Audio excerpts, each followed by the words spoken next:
مسلمان ہو کر کے. کوئی آدمی سوچے گا ماحول خوشی کا ہے اور بات موت کی جا رہی ہے. در حقیقت اس میں ایک فلسفہ ہے کہ خوشی کے موقع پر عام طور پر آدمی کے قدم ڈگمگا جاتے ہیں. شیطان آتا ہے اور اسے طرح طرح کے رسم و رواج میں مبتلا کرنے کی کوشش کرتا ہے, لالچ میں مبتلا کرتا ہے, طرح طرح کی ترغیبات دیتا ہے. ارے ایک ہی بچہ تو ہے, اب جتنا لڑکی والوں سے جہیز لینا ہو لے لو, اور اتنا خرچ کرو اس شادی کے اوپر کہ سارے ارمان نکل جائیں. اب دل کے اس ارمان نکالنے کی راہ میں سنت کے اور توحید کے کتنے تقاضے پامال ہوتے ہیں, مسلمانوں کو اس کی کوئی خبر نہیں ہے, نہ اس کا کوئی دھیان رہتا ہے. یہ کام شیطان کرواتا ہے. اسی وجہ سے نبی کریم صلی اللہ علیہ وسلم یہ آیت کریمہ پڑھتے تھے تاکہ آدمی موت کا تصور اپنے ذہن میں رکھے تو جادہ مستقیم سے ذرہ برابر منحرف نہ ہو.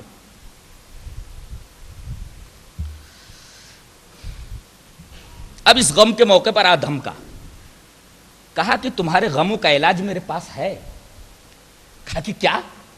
کہا کہ ایسا کرو کہ یہ جو 5 بزرگ تھے جن کے مرنے پر تم لوگ سوگ منا رہے ہو, افسوس کر رہے ہو, جہاں جہاں یہ بیٹھتے تھے ان جگہوں پر ان کا اسٹیچو بنا دو, نصب اسٹیچو بنا دو, اور ان کو دیکھ دیکھ کر کے اپنے دل کو سکون دے لیا کرو, یاد تازہ کر لیا کرو. تو بطور یادگار ان کی مجالس کے اندر جہاں جہاں وہ بیٹھتے تھے ان جگہوں پر ایک اسٹیچو, ایک مورتی بنا دی گئی, اور لوگ ان کو دیکھ دیکھ کر کے اپنے دل کو تسلی دے لیا کرتے تھے. جب یہ لوگ مر گئے تب شیطان پھر آیا آنے والی جنریشن کے پاس. کہا کہ جانتے ہو یہ 5 مورتیاں کیا ہیں, اور تمہارے آبا و اجداد ان مورتیوں کے ساتھ کیا سلوک کرتے تھے؟ کیا؟ ارے یہ تو بڑے ولی لوگ تھے, بہت پہنچے ہوئے لوگ تھے, تمہارے آبا و اجداد ان کی عبادت کرتے تھے.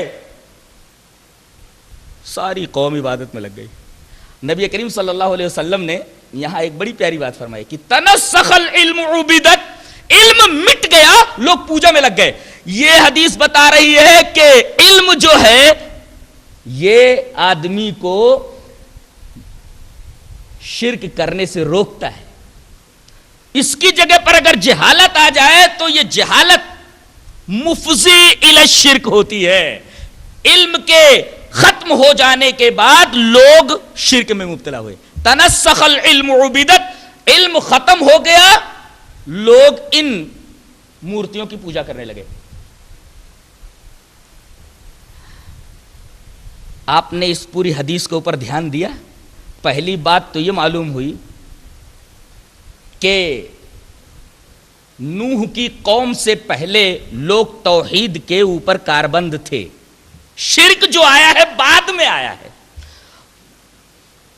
نوح کی قوم سے شروع ہوا ہے. اور دوسری بات یہ معلوم ہوئی کہ کیسے شروع ہوا, مورتیوں کی شکل میں. ایک بات یہ بھی معلوم ہوئی کہ یہ مورتیاں کیوں بنائی گئی, اس کے پیچھے غلو عقیدت کار فرما تھا. حد سے زیادہ کسی کی شان میں غلو کرنا در حقیقت آدمی کو یا تو شرک میں مبتلا کر دیتا ہے یا بدعت میں مبتلا کر دیتا ہے, یا بدعت یا شرک کے لیے راہ کھول دیتا ہے. دیکھو ان کے بیجا عقیدت نے آنے والے لوگوں کے لیے شرک کی راہ ہموار کر دی تھی.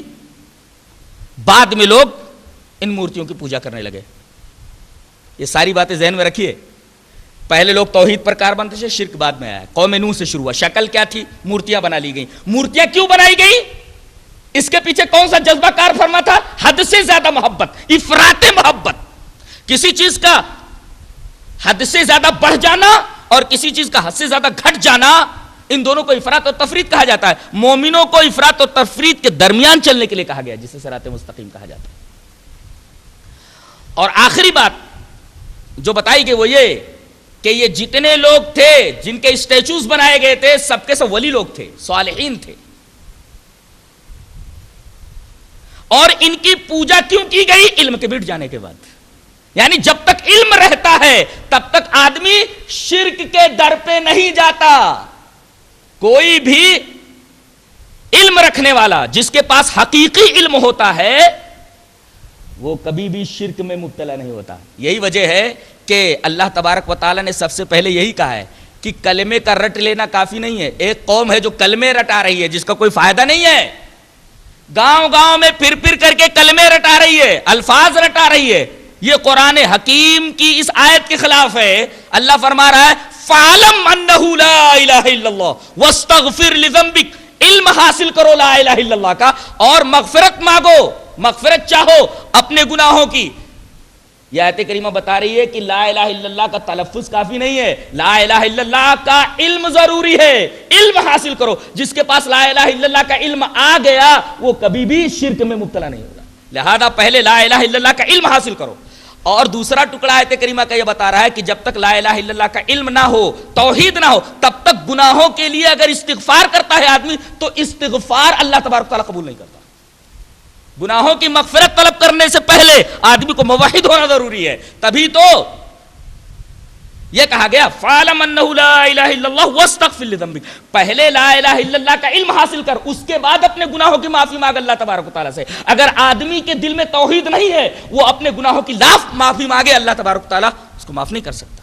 بلکہ جو لوگ شرک پر مر گئے ان کے بارے میں اللہ تبارک و تعالیٰ نے دعا استغفار کرنے سے منع کر دیا ہے.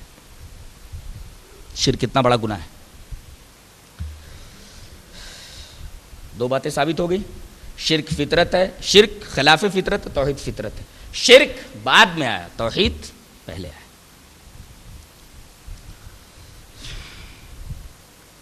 اب آئیے توحید کا معنی سمجھ لیتے ہیں.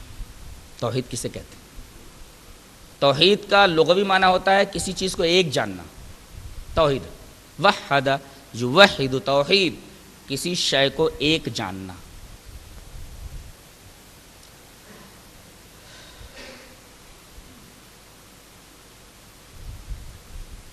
اور اصطلاح شریعت میں توحید کہتے ہیں اللہ تبارک و تعالی کو اس کی ذات, صفات, افعال میں یکتا جاننا.